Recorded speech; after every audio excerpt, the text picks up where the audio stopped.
Upande wako finali itakuwa ni ya namna gani? Well deserved. Ni timu ambazo zina stahili vizuri kabisa kuingia kwenye hatua hii ya finali, na mpaka tunashuhudia leo hii PSG wanacheza na Inter Milan. Mara ya mwisho PSG wanacheza finali ilikuwa 2020. Ndio. Na walipoteza mbele ya Bayern Munich, na ni project ambayo walikuwa na imani inaenda kuwalipa. Inter Milan mara ya mwisho wamepoteza ilikuwa 2023.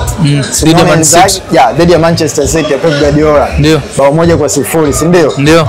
Moja kati ya game ambayo watu wengi walikuwa wana imani Inter Milan wanaenda kufanya kitu cha tofauti zaidi, lakini chini ya Simone Inzaghi haikuwezekana. Sasa hivi kwa mara nyingine tena Simone Inzaghi finali ya pili ndani ya misimu mitatu anaenda kucheza UEFA Champions League kwa mara nyingine tena. Wakati ambao Luis Enrique yeye wakati ule hakuepo PSG. Mara ya mwisho alikuwa na kikosi cha FC Barcelona 2015 na wakachukua mbele ya Juventus kwa mabao 3-1. Kwa hiyo ni mchezo ambao unautazama kwanza kwenye ugumu wa makocha wenyewe na uhitaji wao kwenye mchezo husika na mashindano husika, lakini pia ni mchezo ambao tunautazama kwenye eneo la wachezaji. Kuna wachezaji wengi ambao wamekuwa na ubora, kuna wachezaji wengi ambao wanahitaji kuandika rekodi ya michuano hii. PSG wana imani, wana timu nzuri, ni mabingwa kabla ya kuanza kupoteza mechi za French Ligue 1. Walichukua